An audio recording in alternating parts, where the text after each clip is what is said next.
सबैभन्दा पहिले त हामीले मोबाइलमा भएको कुनै पनि एउटा ब्राउजरमा जान सक्छौं जस्तै युसी मिनी ओपेरा मिनी र गुगल क्रोम कुनै एउटा ब्राउजर हामीले पहिला खोल्नु पर्ने हुन्छ र हामीले क्रोम खोल्ने छौं र त्यसमा हामीले एउटा ट्याब खोलेर सर्च गर्नुपर्ने हुन्छ how to open FB in desktop mode भनेर हामीले सर्च गर्छौं र यहाँ थुप्रै रिलेटेड सर्चहरु आउँछ र त्यसमा हामीले फर्स्टमा how do I force FB app in open desktop mode भन्ने माथि नै दिएको छ त्यसमा हामीले क्लिक गर्छौं एउटा फेसबुक पेजबाट जुन यो दिएको छ र यसमा त्यसको एउटा लिंक दिएको छ त्यो लिंकमा गएर हामीले आफ्नो मोबाइल डेस्कटप मोडमा खोल्न सक्छौं र त्यसमा हामी क्लिक गर्नेछौं जुन यो नीलो लाइनमा एउटा लिंक दिएको छ त्यसमा हामीले क्लिक गर्छौं www.facebook.com/home.phpmtw भनेर दिएको छ यसमा हामीले क्लिक गर्नेछौं यसमा क्लिक गरेपछि ओपन विथ भन्ने यहाँ हामीलाई अप्सनहरु आउँछ र हामीले यसमा गुगल क्रोमै गर्नुपर्ने छ किनकि यो लाइटहरु फेसबुकबाट जुन सेटिङ हुन्छ त्यो खुल्दैन त्यसको लागि हामीले गुगल क्रोम नै खोल्छौं र त्यसपछि हाम्रो फेसबुक डेस्कटप मोडमा खुल्छ र हामीले जुन सेटिङको अप्सनहरु माथि जुन हामीले बारमा देखिरहेका छौं अप्सनहरु त्यो अप्सनमा हामीले अन्तिममा जुन एउटा अप्सन हुन्छ जुन यो अप्सन हुन्छ यसमा हामीले क्लिक गर्छौं यो एरो जस्तो अप्सन छ त्यसमा हामीले क्लिक गर्छौं यसमा क्लिक गरेपछि लोड हुन टाइम लाग्छ र यसमा अप्सनहरु आउँछ ल सेकेन्ड लास्टमा एउटा सेटिङ अप्सन छ हामीले त्यसमा क्लिक गर्नुपर्ने हुन्छ सेटिङमा क्लिक गरेपछि एउटा नयाँ विन्डो खुल्छ र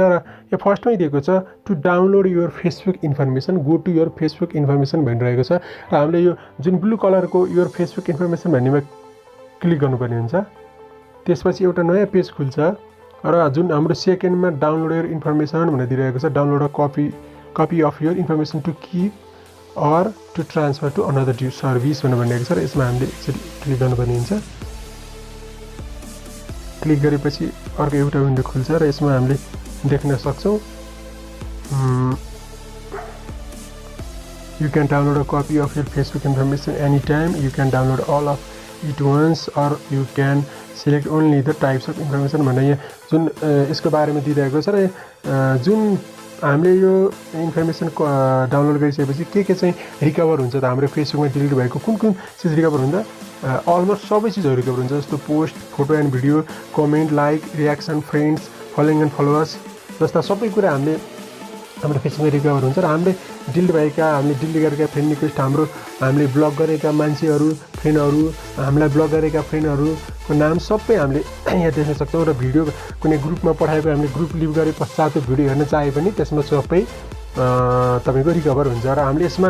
डाउनलोड गर्न लागि सुरुमा यहाँ क्रिएट फाइल भन्ने भनेको छ यो अप्सनमा हामीले क्लिक गर्छौं र क्लिक गरेपछि यहाँ तल आउने छ यो फाइल इज बिइङ प्रोसेस भन्दा र यसको लागि टाइम लाग्छ यो जब डाउनलोड भइसक्छ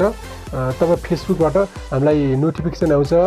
र त्यो नोटिफिकेसन आएपश्चात हामीले डाउनलोड गर्न सक्छौं अहिले चाहिँ हाम्रो फेसबुकमा चाहिँ नोटिफिकेसन आइसकेको छ कि फाइल डाउनलोड हुनको लागि रेडी छ भनेर हामीले जुन देख्न सक्छौं जुन देख्न सक्छौं सेकेन्डमा यो Facebook data is ready for download भनेको छ र यसको लागि हामीले डाटा डाउनलोड गर्नको लागि हाम्रो फेसबुक एपबाट त हुँदैन जुन अघि हामीले जुन गुगल क्रोमबाट हामीले डाउनलोड गर्न खोजेका छौं अब हामी त्यसैमा जानुपर्ने हुन्छ गुगल क्रोम हामीले खोल्नेछौं यसमा जुन अहिले आइरहेको छ अवेलेबल फाइल 1 भनेर दिइरहेको छ अब जुन अघि हामीले यहाँ क्रिएट गरेका छौं हाम्रो फाइल क्रिएट भइसकेको छ र अवेलेबल फाइल्समा गएर बसेको छ र जुन हामी देख्न सक्छौं profile information post like and reaction and more 1 GB भन्दा बढी हाम्रो फाइल डाटा डाउनलोड भएको छ र जुनमा भिडियो अडियो मेसेन्जरमा जुन हामीले कल गरेको पठाएको अडियो हुन्छ त्यो र पठाएको भिडियो फोटो फ्रेन्ड लिस्ट सबै हाम्रो जुन फेसबुकमा जति पनि डिलिट गरेको अथवा हाम्रो अवेलेबल भएको फाइल हुन्छ सबै त्यसमा हाम्रो डाउनलोड हुन्छ र यहाँ यतापट्टि जुन हामी देख्न सक्छौं डाउनलोड भन्ने अप्सन हुन्छ 1 GB भन्दा बेसी फाइल हामीले डाउनलोड गर्न सक्छौँ र त्यसमा हामीले आजसम्म भएका सबै फेसबुक इन्फर्मेसनहरू पाउन सक्छौँ। डिलिट भएका र पर्सनल कुनै चिजहरू जुन हामीले मिस गरिरहेका हुन्छौँ। जब हाम्रो फेसबुकबाट कुनै पनि फोटोहरू अब कहिलेकाहीँ त आवश्यक फोटोहरू पनि डिलिट भएको हुन्छ र हामीले यसबाट चाहिँ ब्याकअप गर्न सक्छौँ र सबै कुरा रिकभर गर्न सक्छौँ, फेसबुकको मेसेजहरू सबै। र हामीले यसमा डाउनलोडमा क्लिक गर्नेछौँ र हामीलाई जुन फेसबुकको पासवर्ड चाहिँ मागिरहेको हुन्छ र हामीले यसमा पासवर्ड हाल्न सक्छौँ। पासवर्ड सबमिट अप्सनमा दिन्छौँ र यो डाउनलोड हुनको लागि रेडी छ।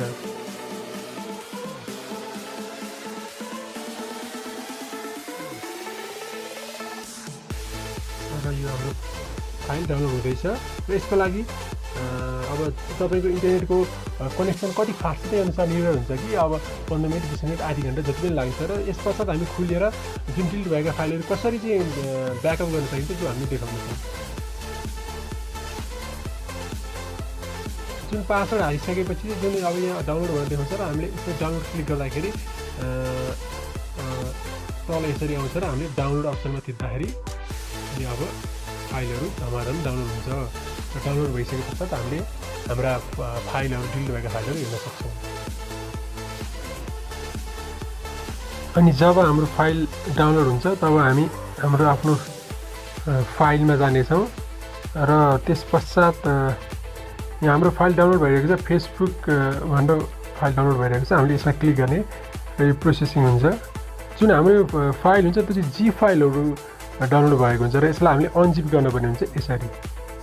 र यसरी यो अनजिप हुन्छ। जुन 7072वटा फाइलहरू छ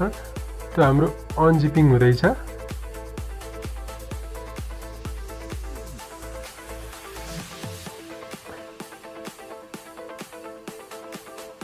हाम्रो फाइल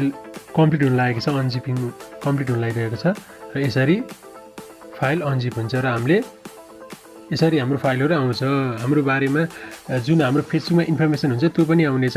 एप्सहरू वेबसाइटहरू हामीले कसलाई कल गरेको यो तपाईँको जुन फेसबुकबाट अथवा मोबाइलबाट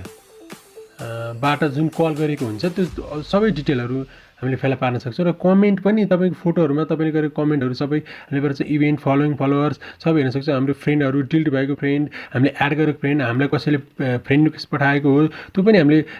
सबै थाहा पाउन सक्छौँ। र ग्रुपहरू कुन कुन हाम्रो ग्रुपमा जोइन भयो, कुन कुनबाट लेफ्ट गऱ्यौँ, हामीलाई कसले लाइक गर्यो, हामीले कसले लाइक गर्नु भए जति तपाईँको जति फेसबुकमा सबै जुन इन्फर्मेसन छ सबै हामीले प्राप्त गर्न सक्छौँ। यसरी हामीले सबै कुरा प्राप्त